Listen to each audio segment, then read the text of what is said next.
Welcome back to another edition of Construct and Chat. My name is Alex, and today's guest is another talented videographer and also a business owner. Please help me welcome Daniel into the podcast. How you doing?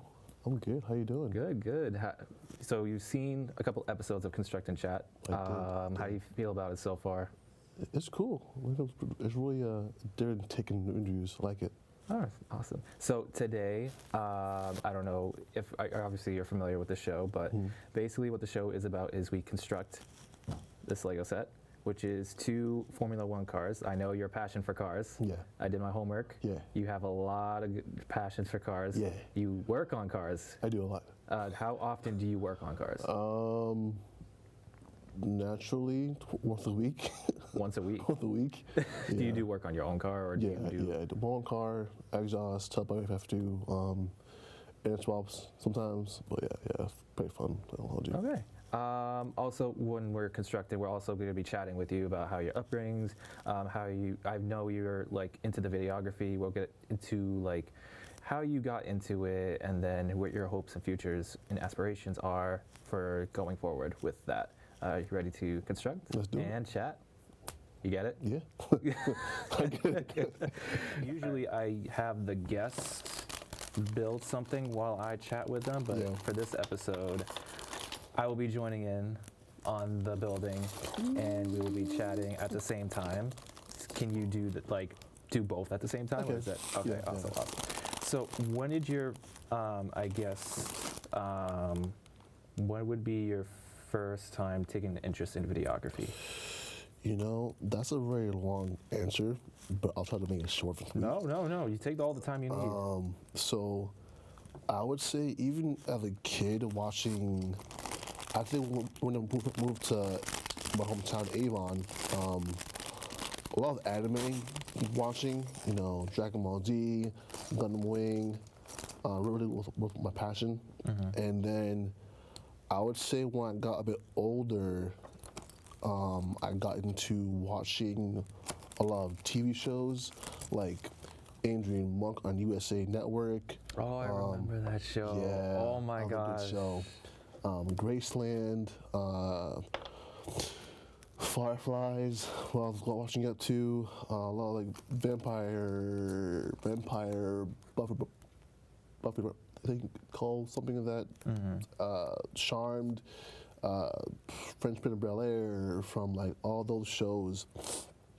I was really attuned to those type of like sitcoms, drama, all those.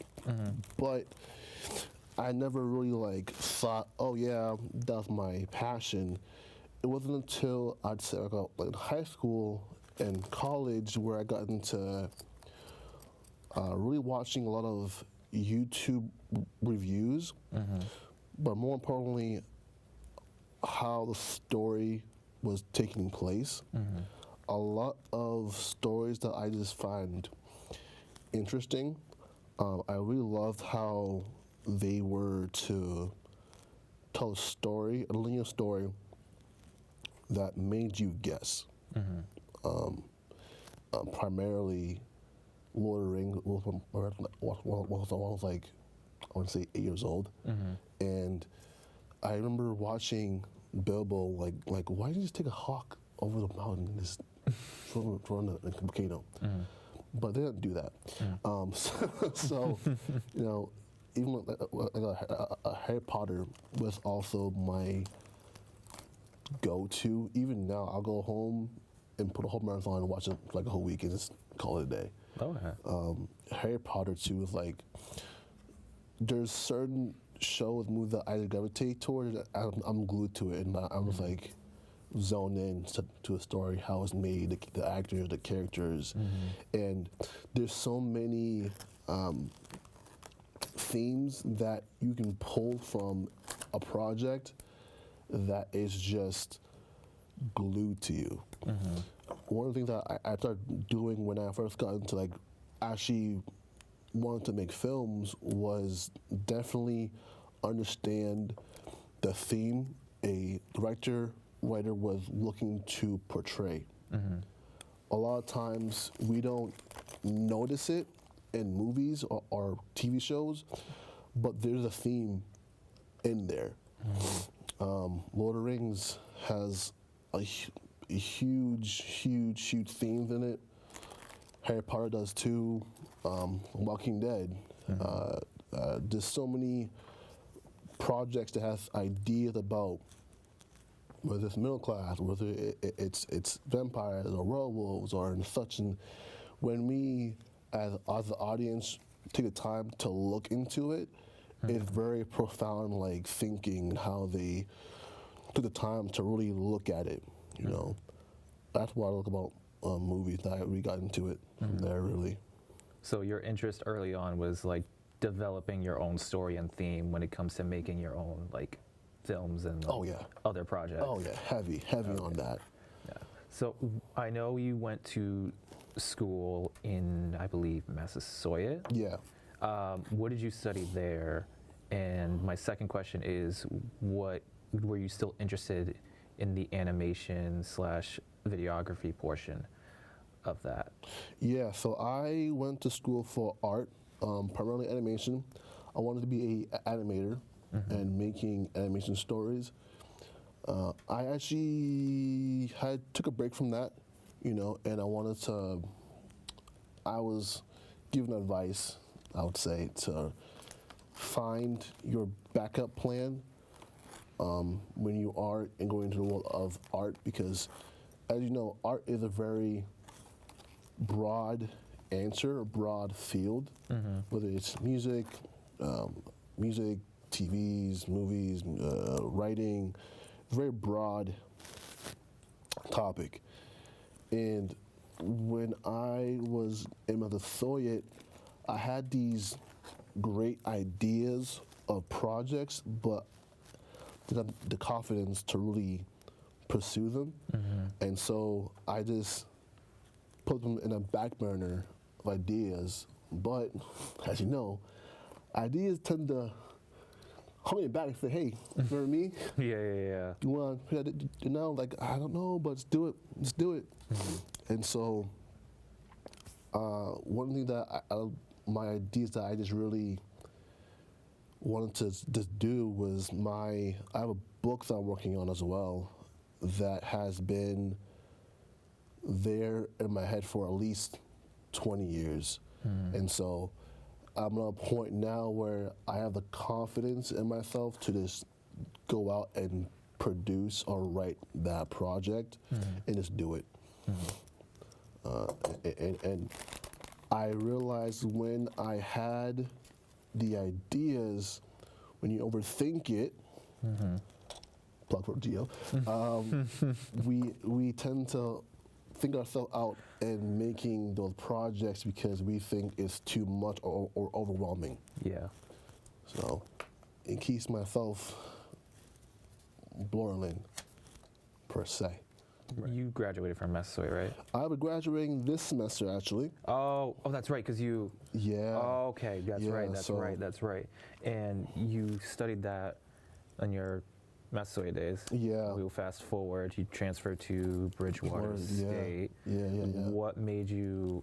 Because I know you didn't study that film production until you made the switch. Yeah. So post COVID, I was still a house studies major.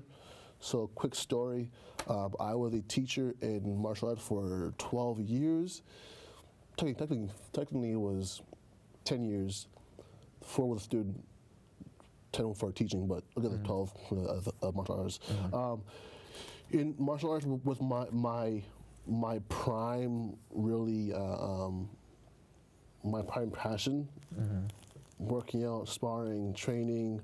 You know, I've met many actors, martial artists who were in the game of film, that it was like a nugget right under the layer. Like, oh, he's an actor. Oh, I've taught. He's acting now. Oh, he did this now. That's great. You know, I've met many actors. Michael J. White. I've met Barry Owens. I almost met, what was his name? The actor's name. I almost met Scott Adkins once. Almost dead at a tournament, but he didn't go. Oh. I've met many people who were in stunt coordination who just, you know, that was really, really well. One of the actors, I know who did Black Panther, I saw him before, but way before he started doing stunts. He was a black belt, just training like hard in tournaments. Now he's big now. I've met people who were doing Captain America. I've met him, his stunt double long before he was doing it now. So people who I've known in the field were in film when I was teaching. But even then, I was thinking about being filmed. I was thinking about being a fitness instructor and such. And definitely had like this idea of like, okay, I'll be an artist and then I'll be martial on the side and I'll do that. And the reason why I picked Bridgewater, because a lot of my colleagues went to BSU, had these great stories of how it's a good school, education is great, the departments had valid repertoires, and I wanted to utilize that to my benefit. Right. And I think what kind of triggered me to make that switch was kind of like, it was like a leap of faith, because I didn't think, switching from what I was studying before to going into film, I was like, maybe this might not work out, maybe not. Yeah. Was that any doubts in your mind when you made that switch? Like maybe this could be a setback, or maybe this might not work out? For me, it wasn't a setback. It's more of like oh wait, this was the plan all along. Because like I said before, there was so many nuggets leading me to film that I didn't realize, oh, it was this the whole time. Let's go back into it and go do it. I would say it's more of like, I waited so long to finally change. It's like, oh wait, it is worth to do that, where where I'm really doing this degree. You know what, F it, I'm just gonna go full hard and just go for it. And even now, it's like, I have so many ideas now, it's like, no phone, no take, do it now. This and go for it, or just find the answer and go for it. Realistically, and funny because during COVID, I was watching an interview with late Chadwick Boseman. I forget it was him or someone else, but he was talking about, if you were on your deathbed and all of your past ideas kind of haunt you, would you regret not doing them? And that sort of made me push me to like, I should do my product ideas and do them now, because there's so many ideas that I have in my head. It's like between books, movies, content, it's like I need to get these out on my head, like way probably because going crazy in my head. Yeah. But that has been my motivation, my passion, is I've just getting them out there for the world to see.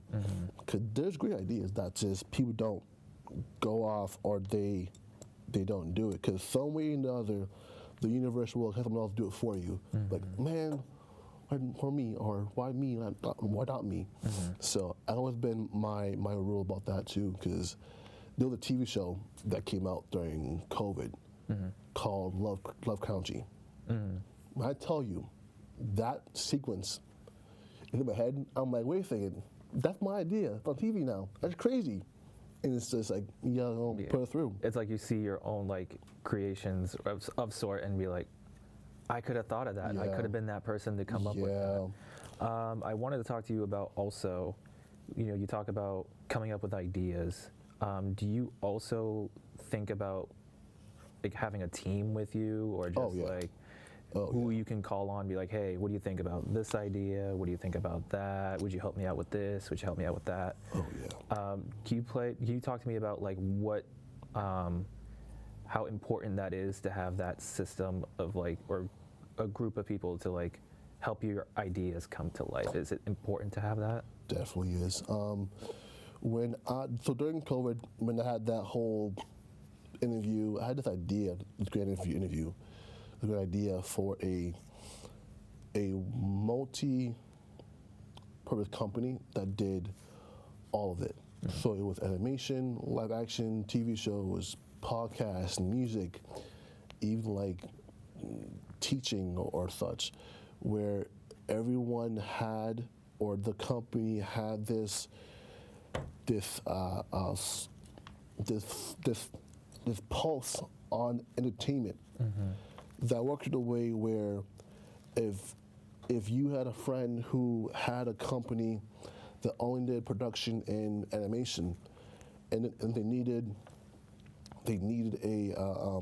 a sound team, they would hire you. Hey, can you help them? Like, yeah, we got you. But also, you know, it would be a self-productions team, so everything would be done in house. It wouldn't be done through entertainment. It wouldn't be through Enterprise. It wouldn't be done through Sun Network or anything. It would just be your very own team. For example, there was a movie that came out, I think two years ago, on Netflix called Old Guard. That was done through the author, through his own studio, but Netflix published the film. So, in my thinking, why not have a studio that self-publishes its own work and sends it out to other networks to put on for them? You know, kind of like A24, but more than that. You know, it's like, you got more than just buying film. You're actually distributing the films and owning the rights to them. Yeah. So the idea of a team was each department has its own works, but it's under the helm of this main house production studio that helms. I'll tell you, here, you're gonna do this, you do this over there. So over here, you have your own work, and then you come in together and say, this is what we got for each department. What can we do with this? And that's always been my idea, or my structure, I would say, for it to work that way. Then this is kind of like a layup question. I know you have your own company that you created. I do. You want to talk more about it, and how did you originate the name? What driven you to have? Why should this company like exist? Like, what is your future goals and aspirations for that company? Yeah. So my company is called Thunder Visual Realm Studios, or TVRS. We will be primarily in doing live action production and animation. Right now, I am in the works of producing a TV series, and that will be coming in 2027.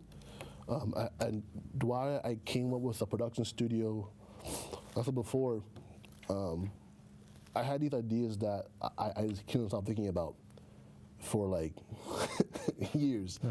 I mean, like, I remember it because like every time I talk to you, it's just like, guess what? Like, you need to read this script or listen to this idea. What do you think? Yeah. And I just love it because it's just like you have these ideas that spew each and every single day. Yeah, almost. It just comes and I'm like, wait, what's this? What's that?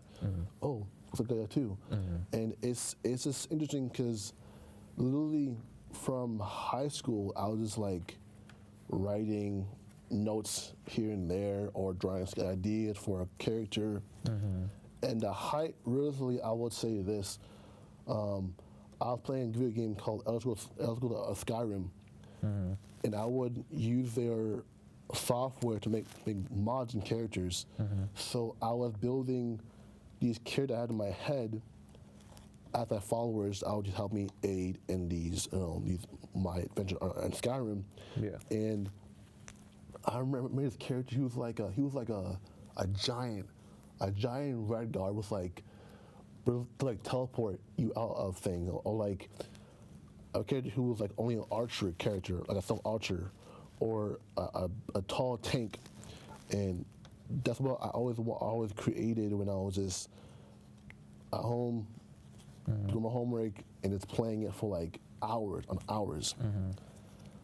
So it's things like that. I've been very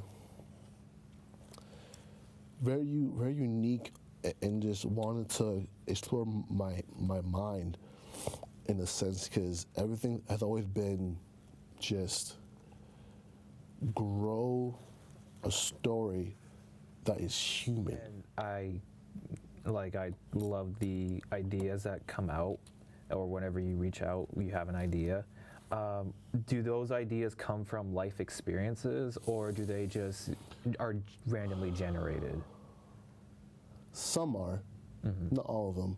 Like I'd say about 10% are from experience, and then 30% are like just random thoughts, like ideas from anime or like movies that I've seen, and put that together. Honestly, like my TV series is based on the relationship I had in past relationship that I'm using as like I would say my own way of coping and closure, because there was no closure with that relationship that I had in the past. So that's my way of keep myself to let go of something that I thought was real, and just putting that in a positive light that's not thrown away. And when I made my projects, actually, funny enough, my books that I'm writing originally was supposed to be a Skyrim mod that I was going to make for it. But I was like, you know what? Let's make it into an actual book instead. And that's when that book, it just spun out into a whole series of its own thing, realistically, and I just went with it. And so that story is just on the ground right now. I'm almost done with it too. Oh, I'm done. Yeah, this is a relatively small construction, because the past 2 episodes have been, I don't know if you witnessed it, have been complex, over 1,000 pieces, and it will always take us forever to build it. So I'm glad that Gundams. we finished this whole set right vroom. here. Vroom vroom, as Daniel would say. But we can still continue on with the chatting. Definitely. So, you told me everything about, talking about your history with videography, and how important is it to have a group of people supporting you in your journey? Because very much. for me, I'm reminded each and every time whenever I succeed in something and within that field, I'm always reminded, like, hey, these group of people have helped me and have cheered me on since the beginning. How important is it for you to have that receptive support while you're achieving your goals with the company? And it's very important, because sometimes you can be in your head a lot and you're not thinking no one's there. Then you look back like, oh wait, they are there looking for me, supporting me, and just that remembering that they are there watching you, supporting you, praying for you, it's always been a reminder that you aren't alone in this. And no one's really alone. It's just their pride telling them, oh, I did it myself, but it's not true. You had help. And help is your friends and family. And so having that there really is what helps people achieve what you want to achieve. We have the power to really become who we want to be in our mind, and it's important that we allow ourselves to take the time to actually go for it and not be afraid about doing it. So it gives a much needed reminder that we got it. Yeah. So you're set to graduate this coming May. Yes. What is your future aspirations? So actually, I have recently applied for being a firefighter. So I will hopefully be doing that in the summer. That also means that I'll also be writing scripts as well. So I'll have 2 things on my plate this year. As of August, probably going to PR with my girlfriend. She wants to go there, so we're going to plan a trip there soon. Yeah. And from what you've told me before, she's been your biggest supporter. Oh, yeah. Can you just talk about how important that is to have that person support you throughout everything you've done? She has been my number one supporter. That's from my mom. It's like, like a big support that I need in life right now. So just finishing up this is like I'm finally done. Like, hey, we're done. I can be an adult finally again, and start life. Start my chapter I have right now and go for it. Yeah. Really. That's awesome. Do you have any like future? Like I know you talked about TVRS. Is there like who is in your team now, and like who do you think you're going to add on more people or? For sure. Right now, the way that I explain it, I have partners and I have employees right now. I have more partners than employees, so I have, including you actually. Yeah, I had to sign that contract. I remember you sent me that Yes, you did. screenshot, and I tried to sign it with my finger on an iPad. It did not turn out pretty. It was not pretty at all, but it was signed. It was signed. But I'm really excited to be a part of that. Thank you. Thank you. You talk about who else is in that I as got well. a friend Marvin who's a writer as well. I have a friend Anthony who's going to be a cinematographer. I have an old friend of mine from high school who I'm bringing along as well as a team member, a partner. Also be a DP as well for the team. And I have my friend Joanna, she's our animator on the team. So all together, looking at 5 people right now. It's small, but the goal is to have a 10 staff team, and then eventually go to a building, actually office building, looking to do in the future as well. Okay. And do you have any upcoming projects that are currently coming up, or is it anything on the rise? Right now, it is going to be just writing. I recently just finished the scripts. As you know, The War of Love will be premiering soon. At the moment, we are going to be rewriting and then casting the following year, and then shooting the next year. So it'll be 2027 will be the date for that movie to be putting out. And that'll be a TV series going out soon. Okay. Well, usually in these things, we always have like a little time lapse when things get complicated, but I'm glad that we were able to complete this. We still got a lot of dialogue coming, but I guess my conclusion question for you would be, we have a lot of people that watch the show. What would be, and I always ask my guests this, what would be, I guess, their takeaway watching your episode? Like, what would be your message? I would say, don't feel afraid to go for what you want to do in life, because sometimes that fear, that false evidence being real, can make you feel like you're stuck. And just actually say, you know what, take a small step, take a step forward, and another step, and another step, and another step, another step. Eventually, when you look behind you, you've passed a whole mile just because you took a step further. And that is probably the only way for you to really just, and say, F it, I'm going to take time and do it. Because even acknowledging that you want to do something is that for the two.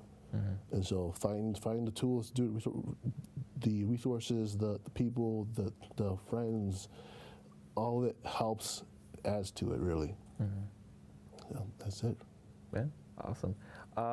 Any advice for, it's pretty much for people who are watching. What about specifically for people who are coming up in the videography world? What would be your advice to them as well? Would it be the same advice or? Listen, when I say this clearly, man, take your time with it, have fun, and also be yourself. So I can say honestly. All right. Well, this has been another edition of Construct and Chat. Thank you so much for tuning in and watching and being involved in the dialogue. Hope to see you guys in the next episode. Take care and thank you very much.